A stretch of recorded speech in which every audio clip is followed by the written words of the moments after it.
ಜೈ ಶ್ರೀರಾಮ್. ನೀವು ನೋಡ್ತಾ ಇದ್ದೀರಾ ಟಿವಿ ವಿಕ್ರಮ. ನಾನು ಸೌಮ್ಯ ಸನಾತನಿ. ನಮ್ಮ ಟಿವಿ ವಿಕ್ರಮದ ಎಲ್ಲ ಕಾರ್ಯಕ್ರಮಗಳ ನೋಟಿಫಿಕೇಶನ್ ನಿಮಗೆ ಸಿಗಬೇಕಂತ ಹೇಳಿದ್ರೆ ನಮ್ಮ ಟಿವಿ ವಿಕ್ರಮ ಚಾನೆಲ್ ಅನ್ನು ಸಬ್ಸ್ಕ್ರೈಬ್ ಮಾಡಿ, ಹಾಗೆ ಬೆಲ್ ಬಟನ್ ಕ್ಲಿಕ್ ಮಾಡೋದನ್ನ ಖಂಡಿತ ಮರಿಬೇಡಿ. ಕಾಣೆಯಾಗಿದ್ದಾರೆ. ಮಹಾಕುಂಭ ಮೇಳದಿಂದ ಬಡತನ ನಿರ್ಮೂಲನೆ ಆಗುತ್ತಾ ಅಂತಿದ್ದಂತ ಖರ್ಗೆ ಸಾಹೇಬ್ರು ಕಾಣೆ ಆಗ್ಬಿಟ್ಟಿದ್ದಾರೆ. अरे भाई, गंगा में डुबकी लेने से गरीबी दूर होती क्या? आपको खाना मिलता पेट को। मैं किसी की आस्था के ऊपर ठोस नहीं लगाना चाहता हूं। अगर किसी को दुख हुआ तो मैं माफी चाहता हूं, लेकिन आप बताइए, अरे जब बच्चा भूखा मर रहा है, बच्चा स्कूल में नहीं जा रहा है, मजदूरों को मजदूरी नहीं मिल रही है, जब ये है तो ये लोग जाकर हजारों रुपए खर्च करके कंपटीशन पे डुबकियां मार रहे। कंपटीशन में एक डुबकी मारता दूसरा, और जब तक वो टीवी में अच्छा नहीं आता तब तक डुबकी मारते रहते। ऐसे लोगों से देश की भलाई होने वाले नहीं है। हमारी आस्था भगवान में है, कर सकते हैं, हर एक को आजादी है। तुम रोज पूजा करते हो, घर में हर आदमी हर महिला पूजा करके बाहर निकलती है, कोई एतराज नहीं है। हमको एतराज है गरीबों का जो शोषण हो रहा है धर्म के नाम पर, उनके खिलाफ हमको लड़ना है। ಪಾಪ ಅವರಿಗೆ ವಿಷಯ ಗೊತ್ತಾಗಿಲ್ಲ ಅನ್ಕೊಳ್ತೀನಿ. ಕುಂಭಮೇಳದಿಂದ यूपी ಸರ್ಕಾರಕ್ಕೆ ಬಂದಂತ ಆದಾಯ 3 ಲಕ್ಷ ಕೋಟಿ. अनुमान है कि उत्तर प्रदेश की अकेली अर्थव्यवस्था को महाकुंभ प्रयागराज के माध्यम से 3 लाख करोड़ रुपए की नई बढ़ोतरी होने जा रही है। जो लोग उंगली उठाते हैं कि 6,000 5,000 करोड़ रुपए खर्च कर दिए कुंभ में, ये 6,000 और 5 करोड़ कुंभ में ही नहीं किए हैं, प्रयागराज सिटी के रिनोवेशन में भी खर्च किए हैं।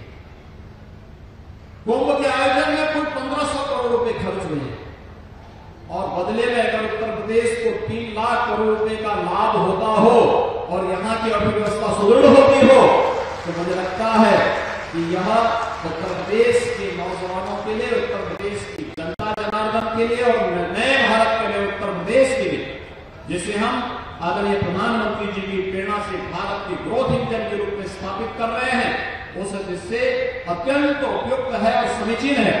आज के इस अवसर पर लखनऊ को इन सभी परियोजनाओं का यहां पर उपहार देने के लिए आदरणीय रक्षा मंत्री जी का, केंद्रीय सड़क परिवहन राजमार्ग मंत्री जी का मैं एक बार फिर से हृदय से आभार व्यक्त करते हुए हृदय से स्वागत करता हूं, अभिनंदन करता हूं। ಖರ್ಗೆ ಸಾಹೇಬ್ರಿಗೆ ಇದೆಲ್ಲ ಎಲ್ಲಿ ಅರ್ಥ ಆಗ್ಬೇಕು ಬಿಡಿ. ಆದ್ರೂ ಉತ್ತರ ಪ್ರದೇಶದಲ್ಲಿ ನಡೀತಾ ಇರುವಂತಹ ಕುಂಭಮೇಳ ನಮ್ಮ ಕರ್ನಾಟಕದಲ್ಲಿ ಖರ್ಗೆ ಸಾಹೇಬ್ರಿಗೆ ಸಹಿಸ್ಕೊಳ್ಳೋದಕ್ಕೆ ಆಗ್ತಾನೇ ಇಲ್ಲ. ಅಂಥದ್ರಲ್ಲಿ ಉತ್ತರ ಪ್ರದೇಶದಲ್ಲಿರುವಂಥ ಕೆಂಪು ಟೋಪಿಗಳಿಗೆ ಹೇಗೆ ಸಹಿಸ್ಕೊಳ್ಳೋಕೆ ಸಾಧ್ಯ ಹೇಳಿ? ಉರಿಯೋಕೆ ಶುರುವಾಗದೇ ಇರುತ್ತಾ? ಕೆಲವರಿಗೆ ತಡ್ಕೊಳ್ಳೋಕ್ಕೇ ಆಗ್ತಾ ಇಲ್ಲ. ಆದರೂ ಏನೂ ಮಾಡೋ ಸ್ಥಿತಿಯಲ್ಲಿ ಇಲ್ಲ.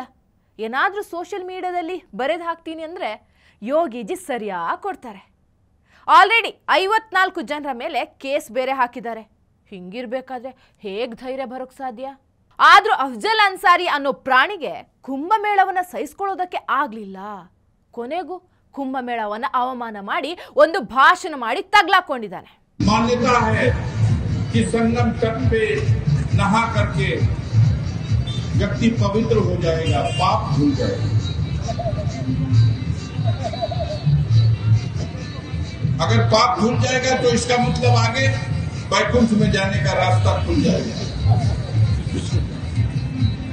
तो जो आलम दिखाई दे रहा है उससे तो लग रहा है कि नर्क में तो कोई बचे ही नहीं और उधर हाउसफुल हो जाएगा। ಈ ಫೇಸ್ ಕಟ್ನ ಎಲ್ಲೋ ನೋಡ್ದಂಗೆ ಇರಬೇಕಲ್ವಾ? ಅದೇ ಪೀಸ್ ಇದು. ಉತ್ತರ ಪ್ರದೇಶದ ಗಾಜಿಪುರದ ಸಮಾಜವಾದಿ ಪಾರ್ಟಿಯ ಸಂಸದ ಈತ ಕುಂಭಮೇಳವನ್ನು ಅವಮಾನಿಸಿ ಮಾಡಿದಂಥ ಭಾಷಣ ಇದು. ತ್ರಿವೇಣಿ ಸಂಗಮದಲ್ಲಿ ಸ್ನಾನ ಮಾಡೋದ್ರಿಂದ ವ್ಯಕ್ತಿ ಪವಿತ್ರನಾಗ್ತಾನೆ, ಹಾಗೂ ಪಾಪಗಳು ದೂರವಾಗುತ್ತೆ, ಅಂದರೆ ವೈಕುಂಠಕ್ಕೆ ಹೋಗುವ ದಾರಿ ತೆರೆಯುತ್ತೆ. ಹೀಗಾಗಿ ನರಕದಲ್ಲಿ ಯಾರೂ ಉಳಿಯೋದಿಲ್ಲ, ಎಲ್ಲರೂ ಸ್ವರ್ಗಕ್ಕೆ ಹೋಗ್ತಾರೆ, ಹಾಗೆ ಸ್ವರ್ಗದಲ್ಲಿ ಹೌಸ್ಫುಲ್ ಆಗುತ್ತೆ. ಇದು ಅನ್ಸಾರಿಯ ಹೇಳಿಕೆ. ಅನ್ಸಾರಿಯ ಲಾಜಿಕ್ಕಿಗೆ ಬರ್ತೀನಿ. ಈಗ ಎಲ್ಲರೂ ಸ್ವರ್ಗಕ್ಕೆ ಹೋದರೆ ಸ್ವರ್ಗ ಹೌಸ್ಫುಲ್ ಆಗತ್ತೆ. ಹಾಗೆ ಪ್ರತಿಯೊಬ್ಬರಿಗೂ ನಿಮ್ಮಲ್ಲಿ 72 ಹೂರು ಅದೇ ಕನ್ಯೆಯರು ಸಿಗ್ತಾರಲ್ವಾ, ಆಗ ಸ್ವರ್ಗ ಖಾಲಿ ಹೊಡಿತಾ ಇರುತ್ತಾ? ಇದೇನು ಆಶ್ಚರ್ಯ ಪಡುವ ಹೇಳಿಕೆ ಅಲ್ಲ ಬಿಡಿ. ಅಫ್ಜಲ್ ಅನ್ಸಾರಿಯ ಪಾರ್ಟಿಯ ನಾಯಕನೇ ಹಿಂದೂ ಆಗಿದ್ರೂ ಕೂಡ ಹಿಂದುತ್ವವನ್ನು ಬೆಂಬಲಿಸುವುದಿಲ್ಲ. ಇನ್ನು ಇವರಿಂದ ಹೇಗೆ ಎಕ್ಸ್ಪೆಕ್ಟ್ ಮಾಡೋಕೆ ಸಾಧ್ಯ ಹೇಳಿ? ಯೋಗಿ ಆದಿತ್ಯನಾಥ್ ಟಾರ್ಗೆಟ್ ಮಾಡೋದಕ್ಕೆ ಪದೇ ಪದೇ ಮೈಕ್ ಹಿಡಿದು ಕುಂಭಮೇಳದಲ್ಲಿ ಹಿಂದೂಗಳನ್ನು ಗುರಿಯಾಗಿಸಿ ಮಾತಾಡ್ತಾನೆ ಇದ್ದ. ಇದಕ್ಕೂ ಮೊದಲು ಅಫ್ಜಲ್ ಅನ್ಸಾರಿ ನಾಗಸಾಧುಗಳು ಗಾಂಜಾ ಸೇದೋದಕ್ಕೆ ಸಂಬಂಧಿಸಿದಂತೆ ಕೂಡ ಮಾತಾಡಿದ.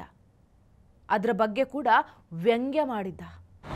हम आपसे पूछ सकते हैं, आप बताइए, ये गांजा को हम कहते हैं कि आप कानून का दर्जा देके इसे वैध कर दो, लेकिन कानून का इतना बड़ा माखौल क्यों उड़ाते हो?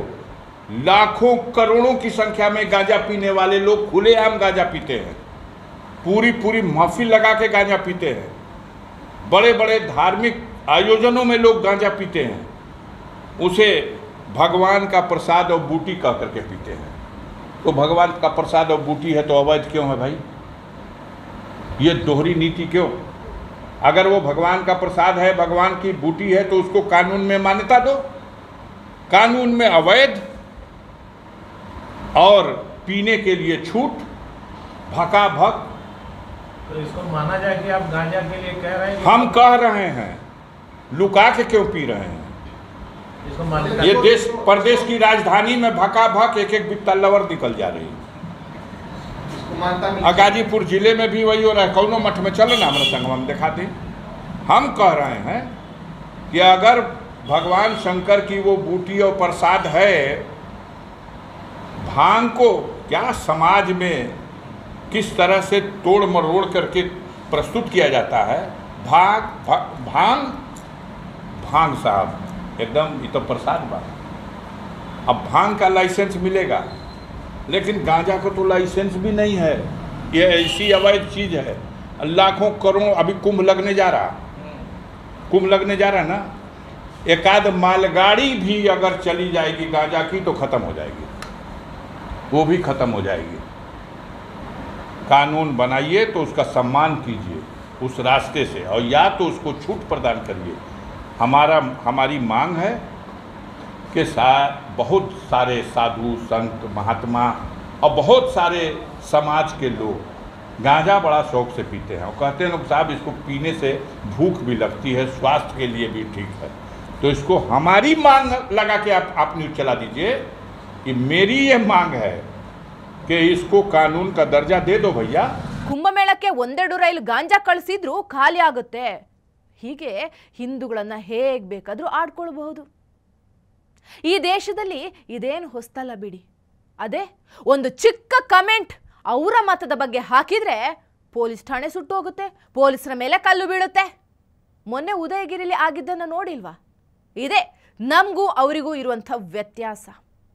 ಹಾಗಂತ ಯೋಗಿ ಸರ್ಕಾರ ನಮ್ಮ ಸಿದ್ದರಾಮಯ್ಯನವರಂತೆ ಗಾಢ ನಿದ್ರೆಯಲ್ಲಿ ಇರಲ್ಲ. ಅಫ್ಜಲ್ ಅನ್ಸಾರಿಯ ಮೇಲೆ ಕೇಸನ್ನು ದಾಖಲಿಸಿದ್ದಾರೆ. ಅಫ್ಜಲ್ ಅನ್ಸಾರಿಯ ಮೇಲೆ ಹಿಂದೂ ಸಮಾಜ ಸಿಡಿದೆದ್ದಿದೆ. ಆತನ ಮೇಲೆ ಕ್ರಮ ಕೈಗೊಳ್ಳಬೇಕು ಅಂತ ಸದಿಯಾಬಾದ್ ಪೊಲೀಸ್ ಠಾಣೆಯಲ್ಲಿ ಪ್ರಕರಣ ದಾಖಲಿಸಿದೆ. ಈ ಪ್ರಕರಣವನ್ನು ಜಿಲ್ಲಾ ಸಹಕಾರಿ ಬ್ಯಾಂಕ್ ಗಾಜಿಪುರದ ಮಾಜಿ ಅಧ್ಯಕ್ಷ ದೇವ್ ಪ್ರಕಾಶ್ ಸಿಂಗ್ ದಾಖಲಿಸಿದ್ದಾರೆ. ಒನ್ಸ್ ಅಗೇನ್ ವ್ಯತ್ಯಾಸ ನೋಡಿ. ಹಿಂದೂಗಳ ಭಾವನೆಗೆ ಎಷ್ಟೇ ಧಕ್ಕೆ ಆದರೂ ಕೂಡ ನಾವು ಈ ನೆಲದ ಕಾನೂನನ್ನು ಮರೆಯೋದಿಲ್ಲ. ಕಾನೂನಿನ ಮೂಲಕವೇ ನ್ಯಾಯಕ್ಕಾಗಿ ಹೋರಾಡ್ತೀವಿ. ಆದರೆ ಅವರು ಒಂದೇ ಒಂದು ಸಲಾದರೂ ಈ ದೇಶದ ಸಂವಿಧಾನ ಹಾಗೂ ಕಾನೂನಿಗೆ ಗೌರವ ಕೊಟ್ಟಿದ್ದಾರಾ? ಸದ್ಯ ಅಫ್ಜಲ್ ಅನ್ಸಾರಿಯ ಲೆಕ್ಕಾಚಾರವನ್ನು ಯುಪಿ ಪೊಲೀಸರು ಅಥವಾ ಯೋಗಿ ಆದಿತ್ಯನಾಥ್ ಇವರಿಬ್ಬರಲ್ಲಿ ಯಾರು ಚುಕ್ತ ಮಾಡ್ತಾರೆ ಅಂತ ಕಾದು ನೋಡಬೇಕು. ಟಿವಿ ವಿಕ್ರಮ, ದೇಶ ನಿಮ್ಮ ಕೈಯಲ್ಲಿ. ಈ ಕಾರ್ಯಕ್ರಮ ನಿಮಗೆ ಇಷ್ಟ ಆಗಿದ್ದಲ್ಲಿ ಲೈಕ್, ಶೇರ್ ಹಾಗೂ ಕಮೆಂಟ್ ಮಾಡಿ. ಟಿವಿ ವಿಕ್ರಮದ ಕಾರ್ಯಕ್ರಮಗಳನ್ನು ನಿರಂತರವಾಗಿ ವೀಕ್ಷಿಸಲು ಸಬ್ಸ್ಕ್ರೈಬ್ ಮಾಡಿ, ಬೆಲ್ ಐಕನ್ ಒತ್ತಿ.